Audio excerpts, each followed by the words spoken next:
जादुई गुलाबी साड़ी। बहुत समय पहले की बात है। एक छोटे से गांव में राधा नाम की एक लड़की रहती थी।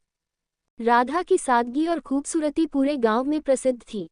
वह हमेशा अपनी मां के साथ खेतों में काम करती और परिवार की देखभाल करती। उसकी मां एक शानदार नजरिया और साहस की मिसाल थी। एक दिन उसकी मां ने उसे अपनी पुरानी गुलाबी साड़ी दी और कहा, "ये साड़ी हमारी परिवार की धरोहर है। इसे अच्छे से रखना।" राधा ने साड़ी को बहुत ही स्नेह से संभाल कर रखा। वही साड़ी उसकी मां की थी और उससे भी पहले उसकी दादी की।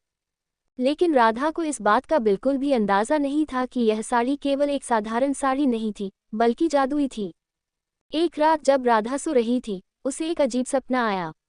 उसने देखा कि उसकी साड़ी के चारों ओर एक हल्की रोशनी फैली हुई थी और साड़ी से सुनहरी चमक आ रही थी।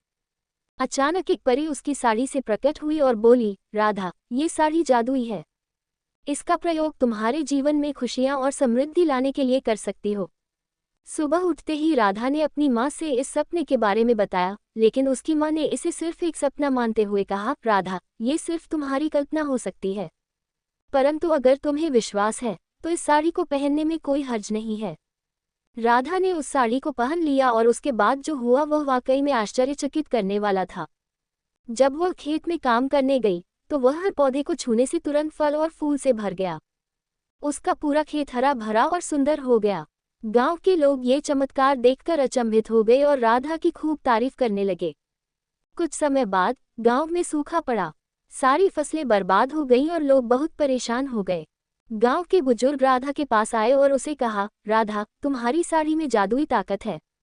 क्या तुम हमें बचा सकोगी?" राधा ने सोचा और कहा, "मैं कोशिश जरूर करूंगी।"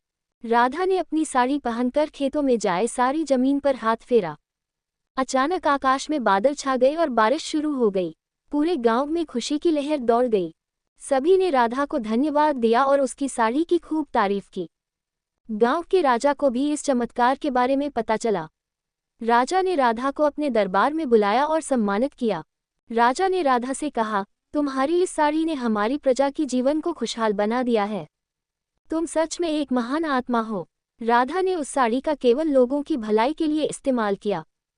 वह समझ गई थी कि साड़ी की ताकत से सिर्फ अपने लाभ के लिए कुछ कैसे किया जाए, ये ही नहीं बल्कि दूसरों की मदद करने का भी मौका मिलता है। उसने अपनी जिंदगी उसी तरह ही बिताई और सबकी प्रिय बन गई। समय बीतता गया और राधा की कहानी सिर्फ गांव में ही नहीं बल्कि दूर दूर तक पहुंच गई। उसकी ईमानदारी और परोपकार की मिसाल ने उसे सबके दिलों में जगह दी।